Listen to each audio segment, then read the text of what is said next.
Hello guys, welcome to my channel. मेरे channel में आप लोगों का बहुत बहुत स्वागत है। और सबसे पहले आप सभी लोगों को दीपावली पर्व की बहुत बहुत शुभकामनाएं, क्योंकि दीपावली पर्व की बस शुरुआत हो ही रही है।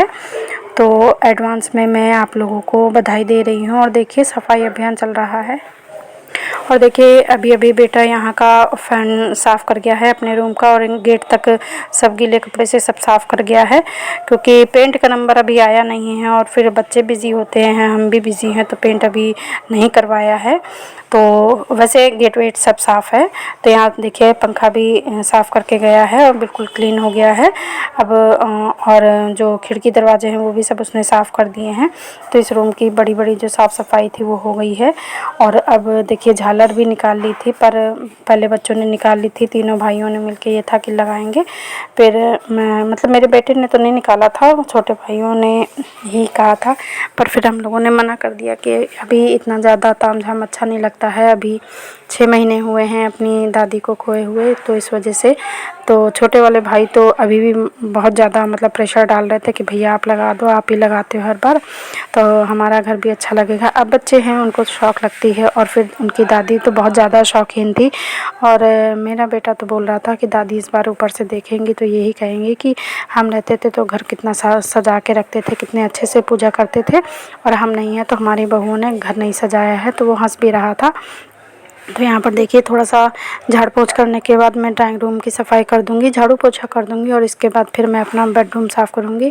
और रही बच्चों की बात, तो बच्चे तो अभी से ही प्लान बना रहे हैं कि कितने पटाखे लाएंगे, क्या लाएंगे, कैसे। क्योंकि याद तो सभी कोई करता है, पर यह है कि बच्चे इतना ध्यान नहीं देते हैं कि कौन सा फेस्टिवल किस तरह मनाया जाता है। पर किसी के यहाँ तो देखो ये होता है ना कि कितनी धूमधाम से कौन मना रहा है या कौन नहीं मना रहा है। और मेरी सोच तो ये है कि बच्चों को फेस्टिवल्स ही बच्चों के हिसाब से होता है, बच्चों के लिए ही होता है। हम बड़े तो बहुत थोड़ा सा एंजॉय करते हैं। और हकीकत कहूँ तो हम बड़े यही एंजॉय करते हैं कि हमारे बच्चे किस तरह खुश हो रहे हैं, ये सब चीज़ें देखकर उसी को हम एंजॉय करते हैं। तो बच्चे पूछ रहे थे कि कितने पटाखे लाएंगे, हम कैसे छुड़ाएंगे। तो एक बार को हम लोगों ने कहा कि नहीं, इस बार पटाखे वगैरह नहीं छुड़ाएंगे, सिर्फ दीपों से ही दिवाली मनाएंगे। तो बच्चों का मुँह लटक गया है। अब दोनों छोटे वाले तो अभी छोटे हैं, लंबाई हो गई है, पर एज इतनी ज़्यादा नहीं है, तो उन लोगों का तो मुँह लटका हुआ है। अब देखिए क्या होता है। तो और उनके चाचा को तो मतलब छोटे वाले देवर को तो मेरे बहुत ज़्यादा, इन तीनों बच्चों से वो छोटे हैं, पटाखे उनको इतने ज़्यादा पसंद है। अब कैसे दिवाली मनाते हैं ये तो देखिए आगे ही पता चलेगा कौन कैसे मनाता है। वैसे मतलब अगर करें तो जो चीज़ हम खो देते हैं उसकी कमी तो हमें हमेशा ही होती है, हर पल हर क्षण याद आते हैं। पर ये ज़रूरी नहीं है कि जब हम 24 घंटे रोते रहें या हर दिन हम आंसू बहाएं तभी हमें याद आती है। हर पल उन्हीं का घर, उन्हीं की गृहस्थी, उन्हीं का सब कुछ है। बच्चे उन्हीं के, पोते नाती पोते उन्हीं के, बहुएं उन्हीं की, चीज़ें उन्हीं की, कपड़े उन्हीं के, सब चीज़ उन्हीं का है। तो हर चीज़ में, हर एक एक कण में इंसान की याद तो बनी ही रहती है। पर ये ज़रूरी नहीं होता कि हमेशा हम आंसू बहाते रहें। पर बहुत ज़्यादा मतलब उत्साह का खुद ही मन नहीं करता है, कैसे करें। तो जबकि मतलब हम लोगों के यहाँ ये हो जाता है कि जब 13वीं बरखी हो जाती है तो खूब अच्छे से हम मतलब त्यौहार मना सकते हैं। पर जैसे अब जो बड़े बुजुर्ग जाते हैं इस दुनिया को छोड़ के, तो ये होता है कि वो अपनी पूरी गृहस्थी देख के गई हैं, सब बच्चों की शादियाँ देख ली, सब बच्चों के बच्चों को देख लिया, नाती पोते देख लिए, अच्छे से गृहस्थी देख लिए, धन धान्य खेती पाती जो भी बनाना था वो सब बना लिया उन्होंने। तो जब सब पूरी गृहस्थी संपन्न करके गई हैं, बच्चों के लिए सब कुछ कर गई हैं, अपना पूरी ज़िंदगी अच्छे से जी ली हैं, जाने वाली एज नहीं थी ये मैं मानती हूँ, पर जिस एज में भी वो गई हैं भगवान ने उन्हें इतनी जल्दी पूछा है तो जाना तो पड़ेगा ही। पर एक तसल्ली होती है ना कि सब सुख देख के जो इंसान जाता है, अपना राग सुहाग लेके जाता है, तो उसमें इतना ज़्यादा कष्ट नहीं होता है। बाकी अगर हम कमी की बात कहें तो अगर हम कोई जानवर भी पालते हैं तो वो भी अगर हमारा घर छोड़ के किसी दूसरे के घर जाता है तो उसकी भी कमी खलती है। तो यहाँ तो एक जीता जाता इंसान और घर के मुखिया थी, और मतलब हर तरह से शौकीन थी। तीज त्यौहार आता था तो पहले से पहले सारी तैयारियां करने लगती थी। तो उनका जाना तो सभी को खलेगा, और इसी साल नहीं हर साल खलेगा, हर साल याद आएगी। उतनी ज़्यादा वो शौकीन थी हर चीज़ की। फ़ोटोग्राफ़ी में देखिए आप लोग कई साल से मेरे से जुड़े हुए हैं तो सब लोग देखते ही होंगे कि कितनी ज़्यादा हर तरह की शौक़ रखती थी वो, और उतनी ही ज़्यादा उनके अंदर एनर्जी थी। तो चलिए ये तो थी बड़ों की बातें। और अब बताऊं कि मैंने साफ़ सफाई कर ली दोनों रूम की, उसके बाद मैं नहा के आ गई। तो हस्बैंड जी को खाना वाना बनाया, उसके बाद बोले कि अगर सफाई करनी है तो लाओ, गद्दे भी बहुत दिन हो गए हैं, हम धूप में डाल दें। तो मैंने कहा मेरे बस की तो नहीं है, बहुत ज़्यादा हैवी हैं। तो बेटा भी घर में था तो बाप बेटे मिल के दोनों लोगों ने उसको छत पे पहुँचाया। तो ये हुआ कि लाओ बरसात के बाद थोड़ा सा धूप दिखा दें, और कई साल बाद दिखाया है क्योंकि ऊपर ले जाना पड़ता है तो बहुत दिक्कत है। कभी मैं उनको अकेले ही चढ़ा लेती थी छत पे, और अब तो 2 लोग मिलके भी नहीं चढ़ा पा रहे थे, इतने हैवी हो गए थे। देखिए समय के साथ इतनी धूल डस्ट उड़ती रहती है, हमें पता नहीं चलती है, और वो ही हर चीज़ में जम के ना बिल्कुल इतनी ज़्यादा हैवी हो जाती है कि क्या बताएं।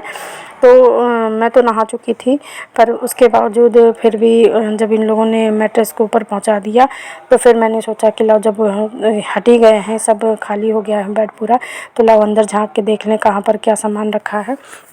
देखिए तीज त्यौहार में सफाई का मतलब ये भी होता है कि जैसे बहुत सी चीज़ें हम 2-4-6 महीने पहले चीज़ें भर के रख देते हैं, तो ये लगता है कि हमने क्या चीज़ कहाँ रखी है, मतलब किसी को याद रहे या ना रहे, मुझे तो नहीं रहता है। तो मुझे फिर सोचना पड़ता है कि कहाँ पर मैंने, जब काफ़ी लंबा टाइम हो जाता है तो सोचना पड़ता है कि कहाँ पर मैंने क्या चीज़ रखी है।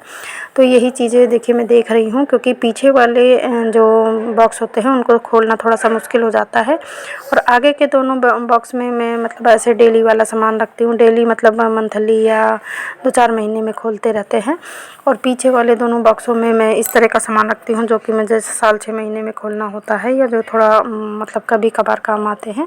तो इन्हीं चीज़ों को मैं चेक कर रही थी कि इसमें क्या रखा हुआ है कहाँ, क्योंकि अब सर्दी आ रही है तो वैसे भी बेड में क्या हमने कहाँ रखा है ये सब सोचना पड़ेगा, ये सब देखना पड़ेगा, तो थोड़े से याद बनी रहे, तो इस वजह से ये चीज़ें हैं।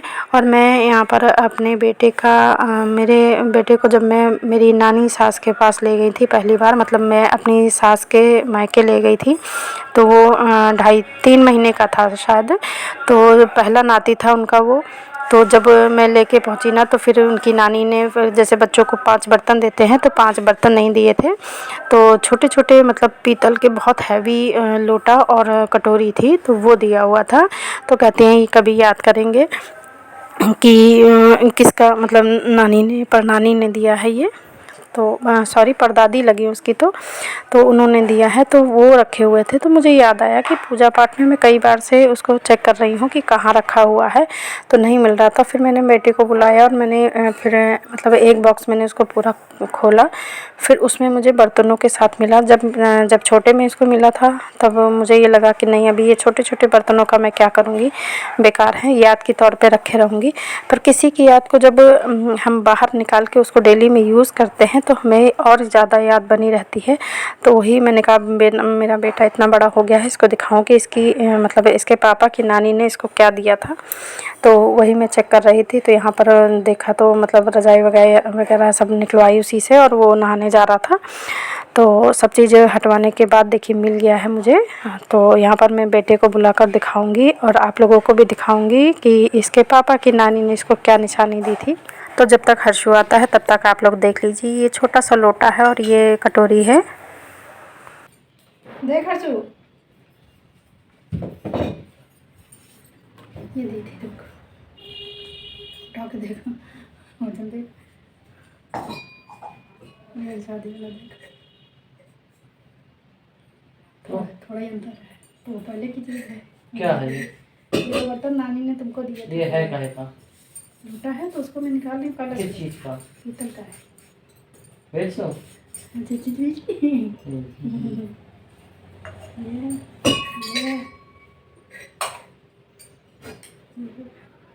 इससे शादी में पानी डाला जाता है।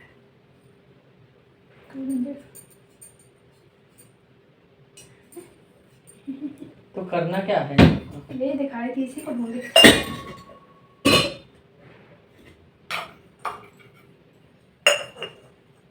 ऐसे ही लुढ़क जाएगी। इसका क्या करने जा रही हूँ? इसको निकाल दो। करना क्या है? कलश वलश बनाने के लिए पूजा में। मेरा पीतल वाला रखा है, इसको सही करवा दीजिए। और इस समय काम करते करते करीब 2:30 बज गए थे। तो यहाँ पर बेटा काफ़ी थक गया था, काफ़ी काम करवा चुका था और उसका एग्ज़ाम भी था कल। तो उसने बोला कि आज मैं सारा काम करवा लेता हूँ, जो भी करना हो जल्दी बता दो, उसके बाद फिर मैं फिर अपना पढ़ाई करूँगा। और क्योंकि काफ़ी दोपहर हो गई थी और मेरा भी नहाना धोना सब बेकार ही हो गया था, तो मुझे तो फिर से नहाना पड़ेगा क्योंकि सब धूल वूल झाड़ी थी तो मेरे ऊपर फिर काफ़ी ज़्यादा डस्ट हो गई थी। और ये नहाने जा रहा था तो मैंने इसको बुला लिया, तो इसको भी अब काफ़ी ज़्यादा थकान हो गई थी। और देखिए जल्दबाजी के मारे ये बॉक्स बंद नहीं हो रहा था, तो इसने कैसे रज़ाई के ऊपर मतलब इसको दबा दिया है और जल्दी से चलता बना है। और अब मैं सारा ये रख के इसके बाद मैं ऊपर से इसको बेड की सारी प्लाई को झाड़ दूँगी अच्छे से। और बस 1 घंटे बाद फिर से ये जो मैट्रेस है वो उसको मंगा लूँगी। मॉर्निंग से पड़े हैं, मतलब 2-3 घंटे की धूप लग गई है, काफ़ी हो गया होगा। और बाकी अब टाइम नहीं था तो मैंने और कोई बॉक्स नहीं खोला है, बस ऊपर से ऐसे ही फटका मार दिया है। और अब मैं फिर से नहाऊंगी क्योंकि बहुत ज़्यादा डस्ट हो गई है। और देखिए पूरे दीवान मेरा पूरा फुल भरा हुआ है। और अब मैं दोबारा से नहा कर आ गई हूँ और देखिए मैट्रेस भी मंगा दी है और काफ़ी रूम साफ़ किया है। और उसके बावजूद अभी बेडशीट वगैरह बिछानी है और सबसे पहले तो मैं बाल धोऊंगी। और जब मैं नहाई हूँ तब से दोबारा से मुझे मतलब थकान हटी है, बहुत ज़्यादा आराम मिला है। और अब आप लोगों के साथ क्योंकि दीपावली का टाइम चल रहा है तो मैं आप लोगों के साथ एक कैंडल होल्डर मतलब शेयर करती हूँ। तो इसके लिए सबसे पहले हमने एक कार्डबोर्ड ले लिया है, इसको थोड़ा सा थिक अगर काटेंगे तो एक ही ठीक है, और अगर पतले वाले हैं मेरी तरह तो फिर 2-3 मतलब आपस में स्टिक कर लीजिएगा। तो थोड़ा सा ये नीचे का जो बेस हम बना रहे हैं इस पर पेपर लगा देंगे सुंदर सा। और जो एक्स्ट्रा हमारी बेकार पड़ी चूड़ियाँ हैं या बहुत से ऐसे, जैसे मेरा देखिए प्लेन कंगन है, मोटा है, हल्का सा कहीं से चिटका हुआ है ये, तो अब मैं इसको पहनती नहीं हूँ। ये मेरे काफ़ी दिन से पड़े थे, मुझे अच्छे लगते थे तो मैंने डाल दिया था। इसमें एक थोड़ा सा चिटका हुआ है। तो यहाँ पर देखिए छोटे छोटे मिरर हैं, इनको मैं इसके साइड में लगा दूँगी तो देखिए कितना सुंदर लग रहा है। तो यहाँ पर इनको लगा दूँगी। मतलब अगर किसी चीज़ का कलर डिज़ाइन अच्छा होता है ना तो उसमें ज़रूरी नहीं होता है हम पेंट करें या धागा या लेस वगैरह लगाएं। तो यहाँ पर मेरा काफ़ी क्राफ्ट का सामान पड़ा है, बहुत चीज़ें बना रही हूँ। अब टाइम कम है तो हो सकता है कुछ चीज़ें आपके साथ दीपावली से पहले शेयर करूँ और कुछ बाद में, क्योंकि सब तरफ जब हम देखते हैं ना तो थोड़ा सा बहुत मुश्किल हो जाता है। इस टाइम मेरे पास सिलाई का काम भी है, घर की साफ़ सफाई भी है, खाना पीना भी है और ये चीज़ें बनाना भी है, तो कुछ चीज़ें हो सकता रह जाए। अब देखिए चूड़ियों को मैंने ग्लू गन की हेल्प से, आप चाहे तो फेविकॉल भी लगा सकते हैं, फेवी बॉन्ड भी लगा सकते हैं, सब चीज़ काम करता है इसमें, क्योंकि पेपर में इसको चिपकाना है, बस वो टाइम ज़्यादा लेते हैं। तो यहाँ पर स्टिक कर दिया है। चारों तरफ से मैंने इसमें अच्छी सी जो समोसा लेस होती है, तिकोनी जैसी बनी होती है, वो लगा दी है। आप मन चाहे जैसे चाहे वैसे मोती लेस या कुछ और भी लगा सकते हैं। आप चाहें तो इसको चूड़ियों को पूरा पॉम से भी कवर कर सकते हैं। पॉम मेरे पास बहुत ज़्यादा थे भी नहीं और नहीं थे, और अगर होते भी तो ना लगाती, क्योंकि फिर चूड़ियों का मतलब अगर सिंपल चूड़ी होती तो कोई बात नहीं, उसको ढक देते तो अच्छा लगता। पर यहाँ मैंने मिरर लगाए थे ना चूड़ियों में तो वो बहुत अच्छा लुक दे रहे थे, तो इसलिए सिर्फ 4 कोनों में मैंने पॉम लगाया है। और जो पेपर है उसके साथ ये चूड़ियाँ बहुत खिल के आ रही थी, काफ़ी अच्छा लग रहा था, जैसे फेस्टिवल में मतलब चटक मटक होता है, ब्राइट कलर होते हैं, वो चीज़ें आ रही थी इसमें। और इसके बाद ना मैंने जो ग्लिटर शीट होती है उसको इसके ऊपर पतली पतली उसकी स्ट्रिप काटी और चूड़ियों को ऊपर लगा दिया था। इस जगह मैं कोई सी भी पतली सुंदर लेस भी लगा सकती थी, और मतलब एक से एक इतनी अच्छी अच्छी लेस होती हैं, बहुत से लोग इसके ऊपर पॉम लगा देते हैं। पर मैं मतलब थोड़ा सा ज़मीन से जुड़ी हूँ और मैं ना ट्रेडिशनल चीज़ों पर ज़्यादा बिलीव करती हूँ, और मेरी सोच होती है जो हमारे पुरखों से जो चीज़ें चली आई हैं जिनको शुद्ध माना जाता है, जैसे मिट्टी के दिए हैं, तो मैं पूरी कोशिश करती हूँ कि इनको यूज़ करूं और हर समय के साथ थोड़ा नए डेकोरेशन में नई चीज़ें करके करूं। अब क्योंकि मेरे पास समय की बहुत ज़्यादा कमी है, बहुत ज़्यादा मैंने पैर फैला रखे हैं, सब जगह मैं नहीं पहुंच पाती हूं। अब हर चीज़ सबके साथ शेयर तो करती हूं पर सब लोग नहीं समझ सकते हैं कि मतलब मेरे पास कितना ज़्यादा काम है घर से बाहर तक। और अगर खाली खाना बनाना होता तो मैं बहुत अच्छे अच्छे डिज़ाइन आप लोगों के साथ शेयर करती, पर कुछ मेरी भी मजबूरियाँ हैं। तो इसी वजह से आप इसमें चाहें तो कोई सी भी कैंडल आप इसमें रख सकते हैं। आजकल तो मार्केट में बहुत से अच्छी रेडीमेड कैंडल्स आती हैं, हर तरह की आती हैं, छोटी बड़ी हर तरह से, उन्हें जैसे चाहें यूज़ कर सकते हैं। ऐसा नहीं है कि मैं इन नई चीज़ों को यूज़ नहीं करती हूँ, मैं भी यूज़ करती हूँ, पर जैसे कहीं रखने वाली जगह है तो मेरी सोच ये लगती है, मुझे ये ऐसा लगता है कि मैं ज़्यादा से ज़्यादा उन चीज़ों को यूज़ करूँ जिनको मैं मतलब जो हमारे मतलब हमेशा से चली आई है, हमारे परिवार की परंपरा रही है या हमारे देश की परंपरा रही है, उनको यूज़ करूँ। और ये देखिए इसका फाइनल लुक, बस अभी मैंने दिए रख के दिखाए हैं आप लोगों को, और दीपावली के दिन फाइनल लुक जलाकर दिखाऊंगी। दीपावली में आप इसमें चाहें तो कोई सी भी कैंडल रख सकते हैं। तो आज मेरा बनाया हुआ कैंडल होल्डर कैसा लगा, अच्छा लगे तो प्लीज़ लाइक कीजिएगा, शेयर कीजिएगा, और चैनल पर फर्स्ट टाइम आए हैं तो चैनल को सब्सक्राइब कर लीजिएगा। ऐसे ही और आइडियाज़ आप लोगों के साथ शेयर करूंगी, कुछ बने हुए हैं और कुछ आगे भी बनाऊंगी। तो हो सकता है कुछ त्यौहार के पहले आ जाएँ, कुछ फेस्टिवल्स के बाद आएँ, तो आप लोग मेरे वीडियो पर बने रहिएगा और ऐसे ही प्यार देते रहिएगा। तो कल फिर मिलूँगी एक नए ब्लॉग के साथ, तब तक के लिए बाय बाय, टेक केयर।